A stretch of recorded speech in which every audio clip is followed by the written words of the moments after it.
ನೀನು ಪ್ರಮೋಷನ್ ಮಾಡಿನೇ ನೀನು ಗೆದ್ದೆ, ನೀನು ಒಳ್ಳೆ ಐಡಿಯಾ ಓಡಿಸ್ತೆ ಅಂತಾರೆ. ಇನ್ನೊಂದು ಮಗ ಹಂಗೆ ಮಾಡಿದ್ನ, ಆ ಬೋಳಿ ಮಗ ಹಿಂಗೆ ಮಾಡ್ದಂಗೆ ಅಂದ ಅವಾಗೆಲ್ಲ ನಾವು ಕಿವಿಗೆ ಬೈತಾ ಇದ್ದಾಗ ನಾವು ಕಿವಿಗೆ ಕೇಳಿಸ್ಕೋಬಾರ್ದು, ಕೇಳಿಸ್ದಂಗೆ ಹೋಗ್ತಾ ಇರಬೇಕು. ನಮ್ದೇನು ಗುರಿ ಹೊಡಿಬೇಕು, ಗೋಲ್ ಹೊಡಿಬೇಕು, ಅಲ್ಲಿ ಹೋಗಿ ಹೊಡಿ. ಯಾರು ಏನೇನು ಅಂತಾರೋ ಅವರೇ ನಮ್ಮ ಹಿಂದೆ ಛತ್ರಿ ಬಂದು ನಿಂತ್ಕೊಂಡಿರ್ತಾರೆ. ಸೂರ್ಯನಿಗೆ ಹಿಂದೆ ಒಬ್ಬನ ನೋಡಿ ನಾನು ಬೆಳೆದವನಲ್ಲ ಸರ್, ಹಿಂದೆ ಏನು ಇಲ್ದಂಗೆ ಮುಂದೆ ಬಂದು ನಿಲ್ತಿದ್ದೀನಿ ಇವತ್ತು. ಯಾರೂ ಇಲ್ಲ ಸರ್ ಇಂಡಸ್ಟ್ರಿಯಲ್ಲಿ ನನಗೆ ಕೈ ಹಿಡ್ದು ಹಿಂಗೆ ಹೋಗಂತನೂ ಯಾರೂ ನನಗೆ ತೋರಿಸ್ಕೊಟ್ಟಿಲ್ಲ. ಓಕೆ, ಹಿಂಗೈತೆ ಹಂಗೈತೆ ರೂಟೂ ಇಲ್ಲ ಸರ್. ನಾನು ಹೋಗೋ ಹೆಜ್ಜೆ ನಂದು ದಾರಿಯಾಗೆ ನಾನು ನಡ್ಕೊಂಡು ಹೋಗ್ತಾ ಇದ್ದೀನಿ ಸರ್. ನಾನು ಏನು ನಡ್ಕೊಂಡು ಹೋಗ್ತೀನಿ ಅದು ನನ್ನ ಹೆಜ್ಜೆ ದಾರಿಯಾಗಿ ನಾನು ಹೋಗ್ತಾ ಇದ್ದೀನಿ ಸರ್. ಯಾರು ಮಾಡಿದ್ದಾರೆ ಇಂಥ ಪ್ರಮೋಷನ್ಗಳು? ಯಾರಾದರೂ ಒಬ್ಬರು ಹಿಂಗೆ ಬೆರಳು ತೋರಿಸ್ಬಿಡಿ ನೋಡಿ ಸರ್. ನಾನು ಹೊಡ್ಸ್ಕೊಂಡಿತ್ತು ಫಸ್ಟು ನನ್ನ ಡಿ ಬಾಸ್ ಅಣ್ಣ ಸೆಟ್ಟಲ್ಲಿ ಹೊಡ್ಸ್ಕೊಂಡೆ. ಡಿ ಬಾಸ್ ಅಣ್ಣನು ಹೊಡೆದಿದ್ದ ಏಟಿಗೆ ನೀವು ಬಿದ್ದಿದ್ದಕ್ಕೆ ಕ್ಲಾಪ್ಸು. ಒಂದೇ ಟೇಕಲ್ಲ, ಡೈಲಾಗಿಂದ ಹೋಗಿ ಒಂದೇ ಹೊಡೆದು ತಿರ್ಗಾ ನಾನು ಹೊಡೆದಿರೋಷ್ಟಕ್ಕೆ ಎದ್ದೊಳ್ಳಿಲ್ಲ, ಹಂಗೆ ಪರ್ಫಾರ್ಮೆನ್ಸ್ ಮಾಡ್ತಾನೆ ಇದ್ದೆ. ಸಾರ್ ಹೇಳ್ಬೇಕಲ್ವಾ, ಡೈರೆಕ್ಟ್ರ್ ಹೇಳ್ಬೇಕು. ಕಟ್ಟನ್ನ ಗಂಟ ನಾನು ಒದ್ದಾಡ್ತಾನೆ ಇದ್ದೆ.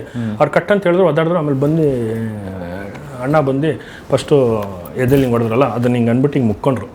ಸೊ ಇದೆಲ್ಲ ನಿಜವಾಗ್ಲೂ ಆ ಥರದ್ದು ಇರುತ್ತಾ JCಯಲ್ಲಿ ಅಂತ ನೀವು ಹೇಳ್ದಂಗೆ? ಸರ್ ಆಗಿನ ಕಾಲದಲ್ಲೆಲ್ಲ ಇತ್ತು ಸರ್. ಆಗಲ್ಲ ಹಿಂಗಂದ್ರೆ ಒಳಗಡೆನೆ ಇಲ್ಲಿಂದ ಇವಾಗ ಜೈಲ್ಗೆ ಹೊಟ್ಟು ಬಂದ್ರೆ ಆಗಿನ ಕಾಲದಲ್ಲೆಲ್ಲ ಇವನೇ ದೊಡ್ಡವನು, ನೋಡೋರೇ ಅವನು ಒಂಥರ ಎತ್ಕಟ್ಬಿಟ್ಟಿರ್ತಾರೆ ಸರ್. ಇವಾಗ ಹಂಗಲ್ಲ ಇಲ್ಲ ಸರ್.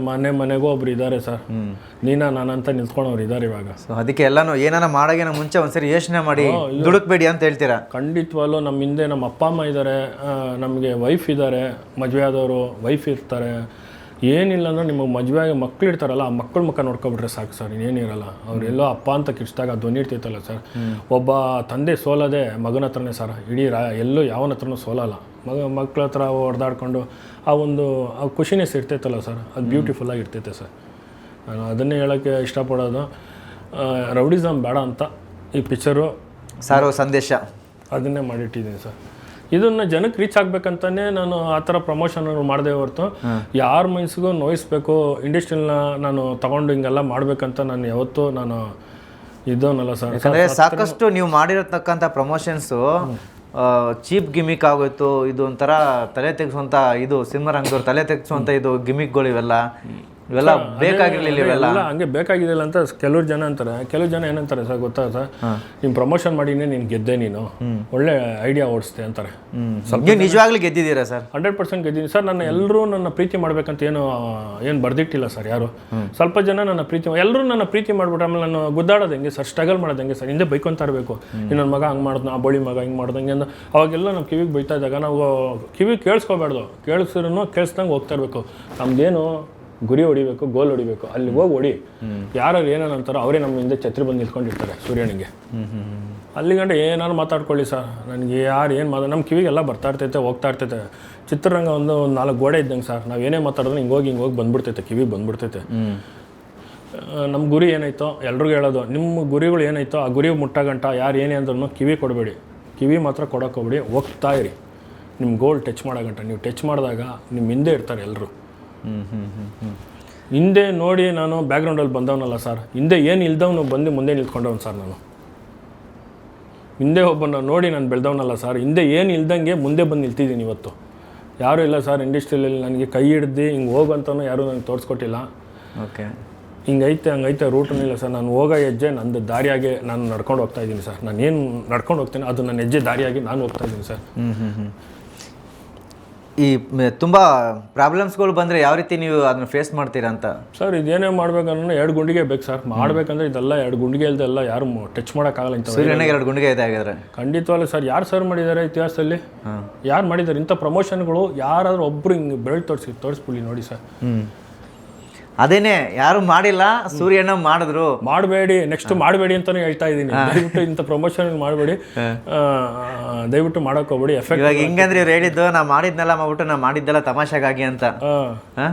ಎಲ್ಲ ಜಾಲಿ ಜಾಲಿ, ಎಲ್ಲ ಜಾಲಿ ಜಾಲಿ, ತಮಾಷೆ ಜಾಲಿ ಜಾಲಿ ಅಷ್ಟೇ sir. The end of day ಲಾಸ್ಟಲ್ಲಿ ಏನು ಹೇಳಕ್ಕೆ ಬರ್ತೀನಿ ಅಂದರೆ, ನಮಗಂತ ಒಂದು ಫ್ಯಾಮ್ಲಿ ಐತೆ. ನಮ್ಮ ತಂದೆ ತಾಯಿ ನಮ್ಮನ್ನು ಕಷ್ಟಪಟ್ಟು ಸಾಕಿ ಎತ್ತಿ ಏನೇನೋ ಅವರು ಎಷ್ಟೋ ಸ್ಟ್ರಗಲ್ ಮಾಡ್ಕೊಂಡು ಬಂದಿರ್ತಾರೆ. ಅವ್ರು ಅರ್ಧೋಗಿರೋ ಬಟ್ಟೆ ಹಾಕ್ಕೊಂಡು ನಮ್ಗೆ ಒಳ್ಳೊಳ್ಳೆ ಬಟ್ಟೆ ಕೊಡಿಸ್ಕೊಂಡು ಹಂಗೆಲ್ಲ ಬೆಳೆದು ನಮ್ಮ ಮನೇಲಿ ನಾವು ಬೆಳೆದವ್ರು ಸರ್. ನನ್ನ ಮನೆ ಅಂತಲ್ಲ, ಎಲ್ಲರ ಮನೇಲೂ ಕಷ್ಟಪಟ್ಟಿರ್ತಾರೆ ಮಕ್ಕಳಿಗೋಸ್ಕರ.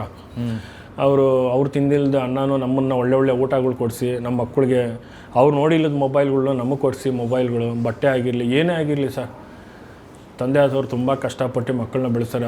ಅವ್ರ ಕಣ್ಣಿಗೆಲ್ಲ ನಾವು ಏನಕ್ಕೂ ಮಾಡ್ದಂಗೆ ಅವ್ರಿಗೂ ಒಂದು ಖುಷಿ ಕೊಟ್ಟರೆ ಸಾಕು ಸರ್. ಸೂರ್ಯನ ಸಿನಿಮಾ ನೋಡಿ ಚಿತ್ರರಂಗದಿಂದ ಯಾರೆಲ್ಲ ಶಬಾಷ್ಗಿರಿಯನ್ನು ಹೇಳಿದ್ರು ಹೇಗೆ ಅಂತ? ಸರ್ ಎಲ್ಲ ಅಭಿಮಾನಿ ದೇವರುಗಳು ನೋಡಿ ತುಂಬ ಖುಷಿಪಟ್ಟರು. ಅಭಿಮಾನಿ ದೇವರುಗಳು ನೋಡಿ ಖುಷಿ ಪಟ್ಟಿದ್ದಾರೆ. ನಾನು ಕೇಳ್ತಿರೋದು ಸಿನಿಮಾ ರಂಗದವರು ಸೂರ್ಯನ ಸಿನಿಮಾ ನೋಡಿ ಯಾರೆಲ್ಲ ಶಬಾಷ್ ಸೂಪರಾಗಿ ಮಾಡಿದೆ ಅಂತ ನಿಮ್ಮ ಹಿಂದೆ ಬೆನ್ತಟ್ಟು ನಿಂತ್ಕೊಂಡ್ರು ಅಂತ ನಾನು ಕೇಳ್ತಿರೋದು.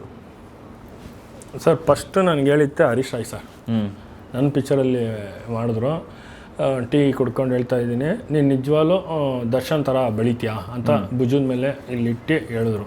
ಯಾಕಂದರೆ ನೀನು ಒಳ್ಳೆ ಸಬ್ಜೆಕ್ಟ್ ಮಾಡಿದ್ಯಾ. ಅವಾಗ ನಾನು ನೋಡಿತ್ತು ಓಮು ಕರಿಯ ಈ ಥರ ಎಲ್ಲ ನೋಡಿದೆ, ತುಂಬ ಚೆಂದಾಗಿ ಮಾಡಿದ್ಯಾ, ನೀನು ಬೆಳಿತೀಯ ಅಂತ ಫಸ್ಟ್ ಅವರೇ ನನಗೆ ಅಪ್ರಿಷಿಯೇಟ್ ಮಾಡಿದ್ರು. ಅದಕ್ಕೆ ಮುಂಚೆ ನಾನು ಡಿ ಬಾಸ್ ಪಿಕ್ಚರಲ್ಲಿ, ಅಣ್ಣನ ಪಿಕ್ಚರಲ್ಲಿ ಚಕ್ರವರ್ತಿಯಲ್ಲಿ ಒಂದು ಸೋಲೋ ಫೈಟ್ ಇತ್ತು. ಯಾರಿಗೆ? ಡಿ ಬಾಸ್ ಅಣ್ಣಂಗೆ ನನಗೊಂದು ಸೋಲೋ ಫೈಟ್ ಇತ್ತು. ಫಸ್ಟ್ ಅದಕ್ಕೆ ಬಿಫೋರ್ ಮುಂಚೆ ಒಂದು ಡೈಲಾಗ್ ಐತೆ ಸರ್, ಸುಜನ್ ಸಾರ್ಗೆ ಬೈಬೇಕು, ಅಟೆಂಪ್ಟ್ ಹಂಗೆ ನಾನು ಡಿ ಬಾಸ್ ಅಣ್ಣನಿಗೂ ಹೇಳಬೇಕು. ನನಗೆ ಎಲ್ಲ ಒಂದು ಕಡೆ ಭಯ ಆಯಿತು, ಏನಿದು ಡಿ ಬಾಸ್ ಅಣ್ಣನಿಗೆ ಇಷ್ಟು ದೊಡ್ಡ ಡೈಲಾಗ್ ಕೊಟ್ಬಿಟ್ಟಿದ್ದಾರಲ್ಲ, ಅದು ನನ್ನ ಕೈಯಲ್ಲಿ. ಅವ್ರ ಮುಂದೆ ನಾನು ಆವಾಗಲೇ ನಾನು ಚಕ್ರವರ್ತಿಲಿ ಈಗ ನೋಡ್ತಾ ಇದ್ದೀನಿ. ಫಸ್ಟ್ ಟೈಮು ಅಣ್ಣ ನನ್ನ ಎದುರುಗಡೆ ನಿಲ್ತಿದ್ದಾರೆ ಡಿ ಬಾಸ್ ಅಣ್ಣ, ಇಲ್ಲಿ ನಾನು ಎತ್ಬಿಡ್ತಾರೋ ಅಂತ ಒಳಗಡೆ ಭಯ ಆಯ್ತೈತೆ, ಡೈಲಾಗಿಗಿಂತ ಭಯ ಆಯ್ತೈತೆ. ಬಂದು ನೋಡಿದ್ರು, ನಾನು ನೋಡಿದೆ, ಚಿನ್ನ ಓಕೆನಾ ಫಸ್ಟ್ ಮಾತಾಡಿದ್ದೆ. ಅವ್ರು ಚಿನ್ನ ಅಂತಲೇ ಮಾತಾಡಿದ್ರು. ಚಿನ್ನ ಓಕೆನಾ ಮಾತಾಡ್ತೀಯಾ ಅಂದು ಹೋಗ್ಬಿಟ್ಟು ಓಕೆ ಅಣ್ಣ ಅಂದರೆ ಸರಿ ಮಾತಾಡು ಅಂದರು. ಆಮೇಲೆ ಡೈಲಾಗ್ ಹೊಡೆದಿದ ತಕ್ಷಣಕ್ಕೆ ಬಂದಂಗೆ ಎದೆಯಲ್ಲಿ ಒಂದು ಹೊಡಿತಾರೆ, ಒಂದು ಒಂದು ಹೊಡಿತಾರೆ. ಹೊಡೆದಿದ ತಕ್ಷಣಕ್ಕೆ ಬೀಳ್ತೀನಿ ಕೆಳಗಡೆ. ಆಮೇಲೆ ಇಡೀ ಸೆಟ್ಟಲ್ಲಿ ಫಸ್ಟ್ ಟೈಮ್ ಸರ್ ನನ್ನ ಲೈಫಲ್ಲೂ ನನ್ನ ಕೆರಿಯರಲ್ಲಿ ನಾನು 10ನೇ ಕ್ಲಾಸೇ ಓದಿರೋದು. 10ನೇ ಕ್ಲಾಸಲ್ಲೂ ನಾನು ಕ್ಲಾಪ್ಸ್ ಹೊಡ್ಸ್ಕೊಂಡಿಲ್ಲ ಸರ್. ನಾನು ಹೊಡ್ಸ್ಕೊಂಡಿತ್ತು ಫಸ್ಟು ನನ್ನ ಡಿ ಬಾಸ್ ಅಣ್ಣ ಸೆಟ್ಟಲ್ಲಿ ಹೊಡ್ಸ್ಕೊಂಡೆ. ಡಿ ಬಾಸ್ ಅಣ್ಣನು ಹೊಡೆದಿದ್ದ ಏಟಿಗೆ ನೀವು ಬಿದ್ದಿದ್ದಕ್ಕೆ ಕ್ಲಾಪ್ಸು ಒಂದೇ ಟೇಕಲ್ಲ, ಡೈಲಾಗಿಂದ ಹೋಗಿ ಒಂದೇ ಹೊಡೆದು ತಿರ್ಗಾ ನಾನು ಹೊಡೆದಿದ ತಕ್ಷಣ ಎದ್ದೊಳ್ಳಿಲ್ಲ, ಹಂಗೆ ಪರ್ಫಾರ್ಮೆನ್ಸ್ ಮಾಡ್ತಾನೆ ಇದ್ದೆ. ಸಾರ್ ಹೇಳ್ಬೇಕಲ್ವಾ, ಡೈರೆಕ್ಟ್ರ್ ಹೇಳ್ಬೇಕು. ಕಟ್ಟನ್ನ ಗಂಟ ನಾನು ಒದ್ದಾಡ್ತಾನೆ ಇದ್ದೆ. ಅವ್ರು ಕಟ್ ಅಂತ ಹೇಳಿದ್ರು, ಒದ್ದಾಡಿದ್ರು. ಆಮೇಲೆ ಬಂದು ಅಣ್ಣ ಬಂದು ಫಸ್ಟು ಎದೆಲ್ಲಿ ಹಿಂಗೆ ಹೊಡೆದ್ರಲ್ಲ, ಅದನ್ನ ಹಿಂಗೆ ಅಂದ್ಬಿಟ್ಟು ಹಿಂಗೆ ಮುಕ್ಕೊಂಡ್ರು. ನಾನು ಅಷ್ಟು ಅಂತ ಹಂಗೆ ಕಾಲಿಗೆ ಬಿದ್ದುಬಿಟ್ಟು ಎಲ್ಲ ಆಯಿತು. ಆಮೇಲೆ ಅಣ್ಣ ಅಲ್ಲಿ ಎಲ್ಲ ಅಣ್ಣ ಅಲ್ಲಿ ಕೂತಿದ್ರು. ಹೋಗ್ಬಿಟ್ಟು ಅಣ್ಣ ಸಾರಿ ಅಣ್ಣ ಡೈಲಾಗ್ ಅದು ಅಂತ ಹೇಳಿದೆ. ಡೈಲಾಗ್ ಅಂದರೆ ಚಿನ್ನು ನೀನು ಅದೆಲ್ಲ ಇದು ಮಾಡ್ಬೇಡ ಚಿನ್ನು, ನೀನು ಚೆಂದಾಗಿ ಮಾಡ್ತಾಯಿದ್ಯಾ, ಚೆಂದಾಗಿ ಬೆಳೀತಾ ಅಂದ್ಬಿಟ್ಟು ಆ ಫಸ್ಟ್ ಡೈಲಾಗ್ಗೆ ನನಗೆ ಹೆಗಲ ಮೇಲೆ ಹಿಂಗೆ ಕೈ ಇಟ್ಟು ಹಿಂಗೆ ಅಂದರು. ನನಗೆ ಒಂಥರ ಕಣ್ಣಲ್ಲಿ ನೀರು ಬಂದ್ಬಿಡ್ತು. ಅಣ್ಣ ಸಖತ್ತು ಒಂದು ಅಂಬಲ್ಸ್ ಅಂತ ಒಂದು ಕ್ಯಾರೆಕ್ಟರ್ ಅಂದರೆ ನಾನು ಡಿ ಬಾಸ್ ಅಣ್ಣ ಅಂತ ಹೇಳೋಕ್ಕೆ ಇಷ್ಟಪಡ್ತೀನಿ. ಯಾಕಂದರೆ ಅವ್ರ ಮುಂದೆ ನಿಲ್ತಾಗ ಅವರು ಒಂದು ಮಾತು ಹೇಳ್ಬೋದಾಯ್ತು, ಹರೀಶ್ ರಾಯ್ ಅವ್ರನ್ನ ಕರ್ಕೊಂಬನ್ನಿ, ಇಲ್ಲ ಓಂ ಪ್ರಕಾಶು, ಇವರು ಸಾಯಿ ಕುಮಾರು, ಎಂಥವ್ರು ಇದ್ದಾರೆ ವಿಲ್ಲನ್ಗಳು, ಅವ್ರು ನಿಲ್ಸಂತ ಏನೂ ಹೇಳಿಲ್ಲ. ಖುಷಿ ಆಯ್ತು ನನಗೆ. ಅಣ್ಣನ ಜೊತೆಗೆ ಮಾಡಿದೆ, ನನಗೆ ತುಂಬ ಖುಷಿ ಆಯಿತು. ಡೈಲಾಗ್ ಹೋಯ್ತು. ಆಮೇಲೆ ಸೋಲೋ ಫೈಟು ಒಂದು ಹೈದ್ರಾಬಾದಲ್ಲಿ ಒಂದು ಸೋಲೋ ಫೈಟ್ ಇತ್ತು. ಇಬ್ಬರು ಸರ್, ನಾನು ಅಣ್ಣ ಹೊಡೆದಾಡ್ಕೋಬೇಕು. ಅಣ್ಣ ಬಂದರು, ಚಿನ್ನು ಓಕೆನಾ ಅಂದರು. ಒಂದು ಡೆಮೋ ನೋಡಿದ್ರು, ಓಕೆನಾ ಚಿನ್ನು ಅಂದರು. ಓಕೆ ಅಂದರು. ಇಬ್ಬರು ಬಂದು ಹೊಡೆದ್ರು ಸರ್, ಪಟ ಅಂತ ಹೊಡೆದ್ರು. ಅಲ್ಲಿಂದ ಹೊಡ್ಕೊಂಡು ಅಲ್ಲಿ ಬಿದ್ದೆ, ರೋಲಿಂಗ್ ಶೆಟ್ರ್ ಹೇಳಿದ್ರು, ತಿರ್ಗಿ ಎಳೆದು ಬಿಸಾಕರು, ತಿರ್ಗಾ ಬಂದು ಎಗ್ಳಿಗೆ ಹೊಡಿಯೋದು. ಅಲ್ಲಿ ಲಾಸ್ಟಲ್ಲಿ ಕಾರಲ್ಲಿ ಪೊಲೀಸರ ಹತ್ರ ಬಿದ್ದು ಒದ್ದಾಡಿ ಹಿಂಗೆ ನಿಲ್ತ್ಕೊಂಡೆ ಸರ್. ಒಂದೇ ಟೇಕ್ ಸರ್. ಅಲ್ಲಿಂದ ಕ್ಲಾಪ್ಸ್ ಹೊಡ್ಸ್ಕೊಂಡೆ. ಓಕೆ, ಸಖತ್ ಕ್ಲಾಪ್ಸ್ ಹೊಡ್ಸ್ಕೊಂಡೆ. ಅವರು ಅವತ್ತಿಂದ ಒಂದು ತುಂಬ ಖುಷಿ ಆದರು. ಆಮೇಲೆ ಲಾಸ್ಟಲ್ಲಿ ಡಿ ಬಾಸ್ ಅಣ್ಣ ಯಾವ ಪಿಕ್ಚರ್ ಅಂತಲ್ಲ, ಎಲ್ಲ ಪಿಕ್ಚರಲ್ಲೂ ಕ್ಲೈಮ್ಯಾಕ್ಸ್ಗೆ ಎಲ್ಲ ಕುಂಬಳಿಕಾಯಿ ಹೊಡೆದ್ರೆ ಅವ್ರದ್ದೇ ಊಟ ಸರ್. ಫುಲ್ಲು ಎಲ್ರಿಗೂ ಊಟ. ಆಮೇಲೆ ಕ್ಯಾಮ್ರಾಮ್ಯಾನ್ ಆಗಿರ್ಬೋದು, ಆಮೇಲೆ ಯೂನಿಟ್ ಲೈಟ್ ಬಾಯ್ಗಳೆಲ್ಲ ಅವರೇನೋ ಪ್ರೀತಿಯಿಂದ ಕೊಡ್ತಾರೆ ಲಾಸ್ಟಲ್ಲಿ. ಎಲ್ಲ ಕೊಟ್ಟು ಊಟ ಎಲ್ಲ ಅವ್ರ ಜೊತೆಗೆ ಕೂತ್ಕೊಂಡು ಊಟ ಮಾಡಿದ ಭಾಗ್ಯ ಸಿಕ್ತು ಸರ್ ನನಗೆ.